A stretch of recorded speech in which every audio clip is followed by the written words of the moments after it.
Student आज का हमारे पास टॉपिक है ग्राफिकल एनालिसिस, जो कि क्लास 9 और यूनिट 2 का एक टॉपिक है ग्राफिकल एनालिसिस। तो स्टूडेंट ग्राफिकल एनालिसिस के बारे में डिस्कस करते हैं। ग्राफ होता क्या है? ग्राफ इनफैक्ट हम यूँ कह लें कि एक तस्वीर होती है, एक पिक्चर होती है जो हमें बताती है कि हमारा ऑब्जेक्ट, उसकी हालत क्या है, उसकी कंडीशन क्या है, वो मूव कर रहा है, रेस्ट पर है, अगर मूव कर रहा है तो किस तरह मूव कर रहा है, वेरिएबल फॉर्म में है या यूनिफॉर्म फॉर्म में है। यानी जब हम ग्राफ बनाते हैं तो ग्राफ बेसिकली होता है कि एक पिक्टोरियल फॉर्म होती है, तो हम इसको यूँ कहेंगे अब graph mean pictorial form, pictorial form. ठीक है, जो पिक्टोरियल फॉर्म होती है उसको हम बोलते हैं, हमारे पास वो ग्राफ होता है। तो स्टूडेंट याद रखना आपने, ग्राफ जो होता है वो हमेशा वेरिएबल क्वांटिटी के दरम्यान में बनता है। इसके लिए वेरिएबल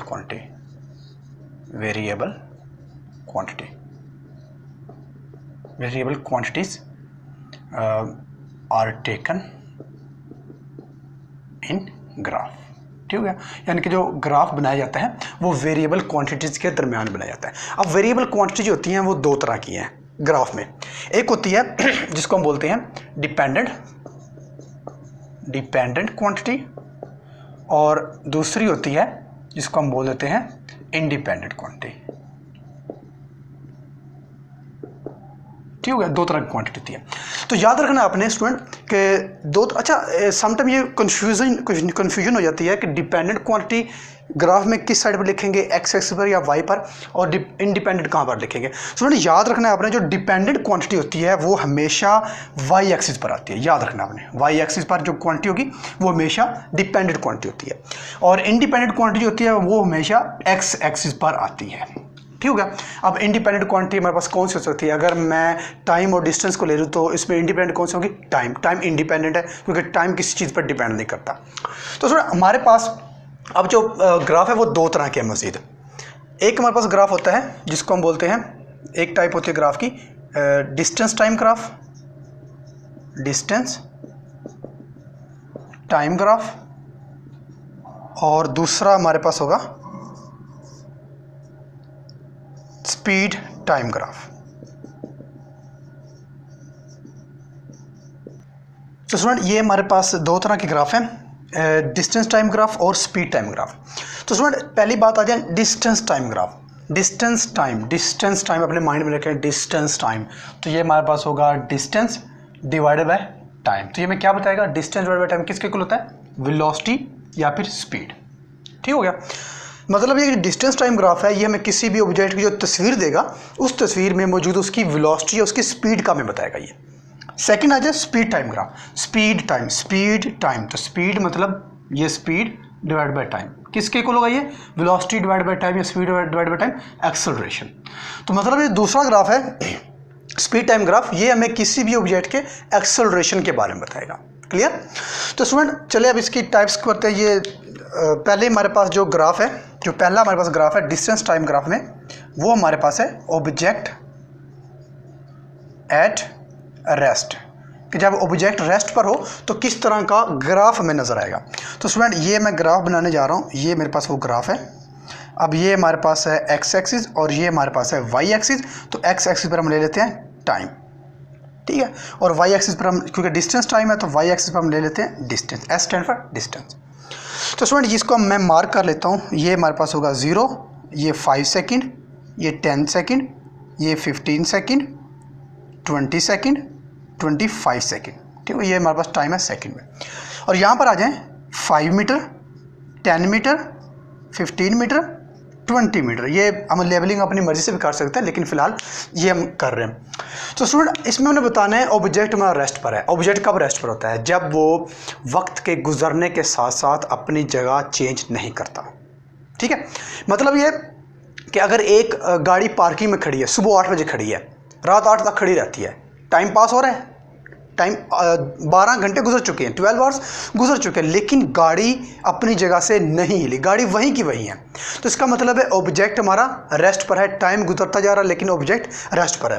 तो सपोज करते हैं कि अगर हमारी जो गाड़ी है वो यहाँ इस पॉइंट पर है, ठीक है, तो टाइम गुजर रहा है, ये टाइम 5 सेकंड भी गुजर गया, 10 सेकंड गुजर गए, 15 सेकंड गुजर गया, 20, 25 और 1 घंटा 12, बहुत टाइम गुजर चुका है, लेकिन ऑब्जेक्ट हमारा वहीं का वहीं है। 10 पर था तो 10 पर ही रहा, ठीक है, ना 5 पर आया ना 15 पर गया, 10 पर तो 10 पर ही रहा। पार्किंग में तो पार्किंग में रही गाड़ी। तो इस तरह हमारे पास ये ग्राफ होगा कि जब ऑब्जेक्ट हमारा रेस्ट पर होगा। ये इसको बोलते हैं स्ट्रेट लाइन ग्राफ, याद रखना है। ये कौन सा ग्राफ होता है? Straight line graph, straight line graph. अब स्ट्रेट लाइन ग्राफ है, या फिर इसको हम यूं भी कहते हैं पैरेलल टू एक्स एक्सिस, ठीक है, क्योंकि ये वाली जो लाइन है ये एक्स एक्सिस के पैरेलल है। दो तरह के इसको हम नाम देते हैं, ऑब्जेक्ट एट रेस्ट का ग्राफ या फिर पैरेलल टू एक्स एक्सिस का ग्राफ, ठीक हो गया। दूसरा हमारे पास जो ग्राफ है, दूसरा ग्राफ हमारे पास है object moving with constant speed. Object moving with constant speed, constant speed, constant speed के साथ ऑब्जेक्ट जो है वो मूव कर रहा है। तो स्टूडेंट ये देखें हमारे पास इस तरह का जो ग्राफ है वो इस वाले केस में बनेगा। ये एक्स एक्सिस, इस पर हम लेंगे टाइम और इस पर हम लेंगे एस यानी कि डिस्टेंस। तो इसमें हमारे पास जो ग्राफ बनेगा वही मैं लेबलिंग कर लेता हूँ 0, 5, 10, 15, 20, 25, 5, 10, 15, 20, ये मीटर में है और ये सेकंड में, ये सेकंड में और ये मीटर में है। तो इसमें हमें बताना है object moving with constant speed, यानी कि ऑब्जेक्ट जो है वो कांस्टेंट स्पीड से मूव कर रहा है। अब इसका मतलब ये है कि जैसे जैसे टाइम गुजर रहा है वैसे वैसे उसकी स्पीड भी है, ठीक है। फॉर एग्जांपल वैसे वैसे वो डिस्टेंस भी कवर कर, क्योंकि हमारे पास ये डिस्टेंस टाइम ग्राफ है। तो जैसे जैसे एक ऑब्जेक्ट का टाइम गुजर रहा है, ट्रैवलिंग टाइम गुजर रहा है, वैसे वैसे वो ऑब्जेक्ट डिस्टेंस भी कवर कर रहा है। फॉर एग्जांपल हम ये कहते हैं कि पहले 5 सेकंड गुजर चुके हैं और ऑब्जेक्ट ने 5 मीटर का डिस्टेंस कवर किया। मैं एग्जांपल के साथ करता हूँ कि ये हमारे पास टाइम है, ये हमारे पास डिस्टेंस है, ठीक है। 5 सेकंड गुजर चुके हैं, ऑब्जेक्ट ने 5 मीटर, ये मीटर में है और ये सेकंड में है, ठीक है। 5 सेकंड गुजर चुके हैं तो ऑब्जेक्ट ने 5 मीटर का डिस्टेंस कवर किया।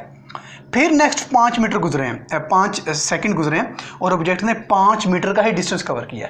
अगेन 5 सेकंड गुजरे हैं तो ऑब्जेक्ट ने मजीद 5 मीटर का डिस्टेंस कवर किया। अगेन 5 सेकंड गुजरे हैं और ऑब्जेक्ट ने अगेन 5 मीटर का ही डिस्टेंस कवर किया। तो अब देख लें जैसे जिस रेशियो से टाइम बढ़ रहा है वह उस रेशियो के साथ डिस्टेंस भी बढ़ रहा है, ठीक है। जिस और नेक्स्ट स्टेप में भी ऐसे ही है, नेक्स्ट मूवमेंट भी ऐसे ही है, नेक्स्ट मूवमेंट भी, एंड ईच मूवमेंट में जिस रेशियो से टाइम बढ़ रहा है उसी रेशियो के साथ डिस्टेंस भी बढ़ रहा है। तो इसको हम बोलेंगे डिस्टेंस कांस्टेंट है। तो ऑब्जेक्ट जो मूविंग विद कांस्टेंट स्पीड, तो ये हमारे पास जो ग्राफ बनेगा ये भी एक स्ट्रेट लाइन ग्राफ ही बनेगा और ये इस तरह से बनेगा।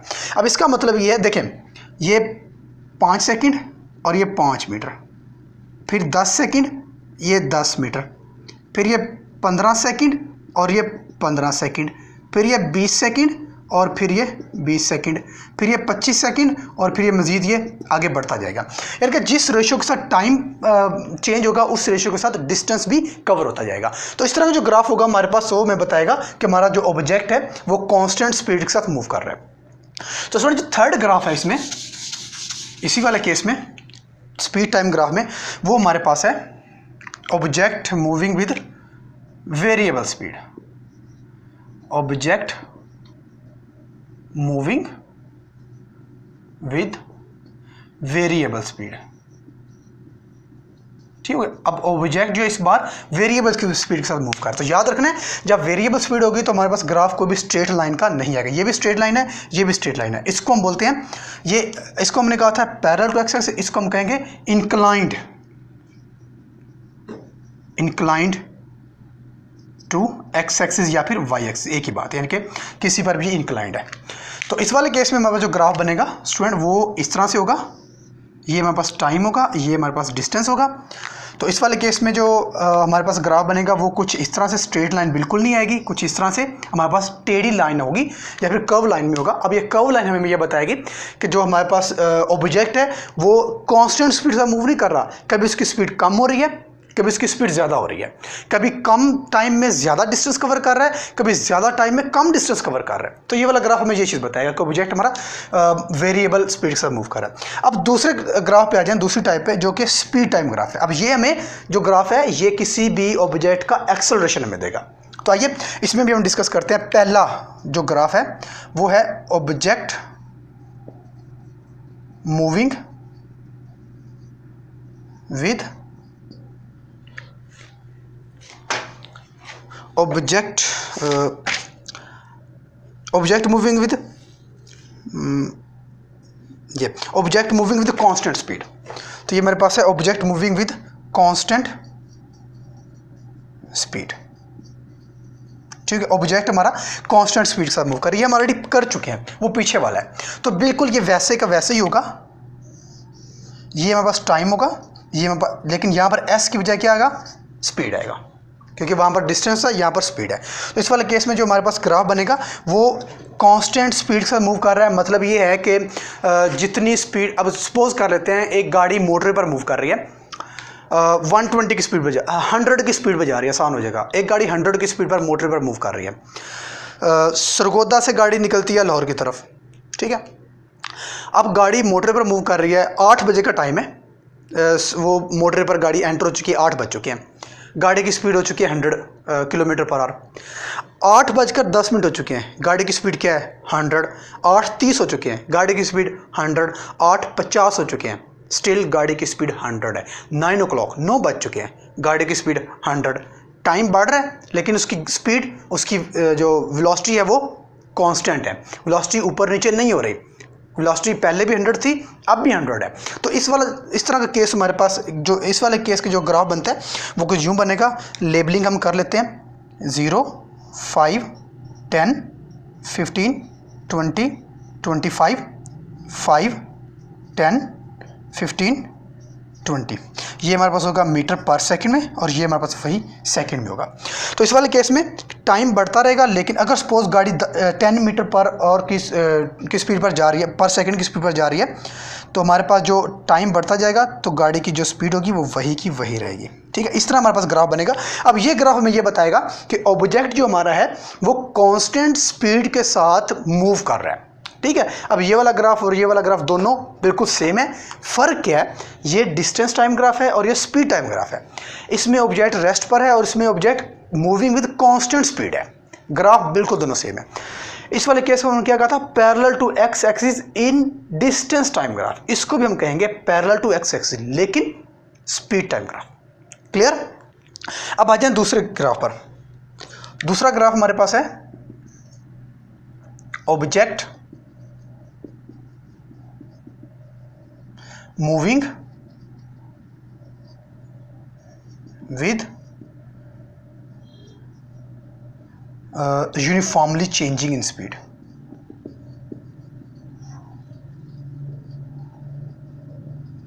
यूनिफॉर्मली चेंजिंग इन स्पीड, यानी कि इस बार जो ऑब्जेक्ट है वो कांस्टेंट स्पीड के साथ मूव नहीं कर रहा, बल्कि यूनिफॉर्मली चेंज आ रहा है स्पीड के, टाइम के बढ़ने के साथ साथ उसमें चेंज हो रही है। तो इसकी भी एग्जांपल हम पहले वाले की तरह एग्जांपल लेते हैं। जो हमने पहले एग्जांपल ली थी वो हमारे पास ये कर लेते हैं। ये हमारे पास टाइम है और ये हमारे पास स्पीड है मीटर पर सेकेंड में, और ये है सेकेंड में। ठीक है, अगेन वही एग्जाम्पल है। 5 सेकेंड गुजरे हैं तो ऑब्जेक्ट की जो स्पीड है वो 20 मीटर पर सेकेंड की है, सपोज कर लेते हैं। अगले 5 सेकंड गुजर चुके हैं तो ऑब्जेक्ट की स्पीड 25 मीटर पर सेकंड हो चुकी है, या फिर हम कह सकते हैं कि ये 30 मीटर पर सेकंड हो चुकी है, वो ठीक हो गया। नेक्स्ट 5 सेकंड और गुजर चुके हैं और ऑब्जेक्ट की स्पीड 40 मीटर पर सेकंड। नेक्स्ट 5 सेकंड गुजर चुके हैं तो 50 मीटर पर सेकंड। नेक्स्ट 5 सेकंड गुजर चुके हैं तो 60 मीटर पर सेकंड। अब देखें इसमें डिफरेंस कितना आ रहा है, 10 का, इसमें डिफरेंस 5 का, यानी कि यूनिफॉर्म डिफरेंस है हमारे पास। जिस रेशियो के साथ टाइम बढ़ रहा है उस रेशियो के साथ स्पीड भी बढ़ रही है। टाइम 5 बढ़ रहा है तो स्पीड 10 बढ़ रही है, यानी कि स्पीड और टाइम यूनिफॉर्मली चेंजिंग में आ रहे हैं। ठीक हो गया। तो इस तरह का जो ग्राफ होता है हमारे पास वो हमें बताता है कि ऑब्जेक्ट जो हमारा है वो यूनिफॉर्मली चेंजिंग इन स्पीड से मूव कर रहा है, या फिर वो एक्सेलरेट कर रहा है, ये भी हम कह सकते हैं। तो इस तरह का जो ग्राफ होगा उसमें ये हमारे पास टाइम होगा, ये हमारे पास वी होगा। अगेन लेबलिंग करते हैं, चलें लेबलिंग आप खुद कर लीजिएगा। लेबलिंग बिल्कुल इसी तरह से होगी। अब इस वाले केस में जो हमारे पास ग्राफ बनेगा वो इस तरह से बनेगा, ये ठीक हो गया। ये भी हमारे पास वही इंक्लाइंड होगा एक्स एक्सिस में, लेकिन ये इंक्लाइंड होगा स्पीड टाइम ग्राफ में, वो इंक्लाइंड है डिस्टेंस टाइम ग्राफ में। ठीक हो गया। वो हमें बता रहा है कि ऑब्जेक्ट कांस्टेंट स्पीड से आता है, ये बता रहा है ऑब्जेक्ट हमारा यूनिफॉर्मली चेंजिंग इन स्पीड है। सपोज कि पहले 5 सेकंड में वही एग्जांपल जो चले रेज हो गया, पहले 5 सेकंड में हमारे पास जो है, चले मैं लेबलिंग कर देता हूँ, 5 10 10 15 20 20 30 40, ठीक है। अब पहले 5 सेकंड में हमारे पास जो है वो, चलिए ये ग्राफ थोड़ा आगे पीछे हो गया, तो पहले 5 सेकंड में 10 मीटर का है, तो अगले 5 सेकंड में भी 10 मीटर का, अगले 5 सेकंड में भी 10 मीटर का, अगले 5 सेकंड में भी 10 मीटर का स्पीड चेंज होती है। तो इस तरह जो ग्राफ होता है ये हमें बताता है कि ऑब्जेक्ट जो हमारा है वो मूव कर रहा है with uniformly changing in speed. जिस रेशियो से टाइम बढ़ेगा उस रेशियो से हमारे पास स्पीड भी चेंज होती रहेगी। तो देखिए स्टूडेंट, दोनों ग्राफ जो है बिल्कुल सेम स्ट्रक्चर के हैं। फ़र्क क्या है? फ़र्क ये है कि ये डिस्टेंस टाइम ग्राफ है और ये स्पीड टाइम ग्राफ है। ये ग्राफ हमें बताता है कि ऑब्जेक्ट रेस्ट पर है, ये ग्राफ हमें बताता है object moving with constant speed. ये वाला ग्राफ डिस्टेंस टाइम ग्राफ है, ये वाला ग्राफ स्पीड टाइम ग्राफ है। ये ग्राफ हमें बताता है कि ऑब्जेक्ट हमारा कांस्टेंट स्पीड से मूव कर रहा है, और ये वाला ग्राफ हमें बताता है कि ऑब्जेक्ट जो है वो चेंज इन स्पीड से मूव कर रहा है। ठीक हो गया। अब है हमारे पास थर्ड ग्राफ और लास्ट ग्राफ है ये थर्ड ग्राफ हमें बताता है टोटल डिस्टेंस ट्रेवल्ड, टोटल या फिर डिस्टेंस ट्रेवल बाय ऑब्जेक्ट। अब इस तरह का ग्राफ कैसे बनेगा स्टूडेंट? ये ग्राफ डिफरेंट शेप का हो सकता है, क्योंकि अगर मैं इन दोनों को मिला दूं तो मेरे पास ग्राफ कुछ और बनेगा, इन दोनों को मिला दूं ग्राफ कुछ और बनेगा। तो ये जो टोटल डिस्टेंस हमने मालूम करना हो वो हम ये कर सकते हैं कि कोई भी ग्राफ यहाँ से उठा लें। मैं ये वाला ग्राफ उठा लेता हूँ, ये जिसमें object moving with constant speed, ये वाला ग्राफ अगर मैं उठा लेता हूँ तो ये हमारे पास कुछ इस तरह से बन रहा है। ठीक है, तो ये वाला एरिया यहाँ तक एंड हो रहा है, तो ये वाला एरिया जो मेरे पास आ रहा है ये एक रेक्टेंगुलर फॉर्म आ रही है, तो इस रेक्टेंगुलर फॉर्म का मैं एरिया निकाल लूँगा। तो एरिया कैसे निकालना है? रेक्टेंगुलर फॉर्म का लेंथ मल्टीप्लाई ब्रेथ, तो इसका एरिया निकाल लेंगे और जो एरिया निकलेगा वही हमारे पास होगा टोटल डिस्टेंस के। ठीक है, यानी कि हम यूँ कह सकते हैं कि distance S is equal to total area. ठीक है, अब जो टोटल एरिया निकलेगा वो इंडिकेट करेगा कि उस ऑब्जेक्ट ने इतना डिस्टेंस कवर किया है। Clear student? तो स्टूडेंट ये हमारे पास थे ग्राफ जिसको मैंने कंपेयर करके किया। I hope you will understand.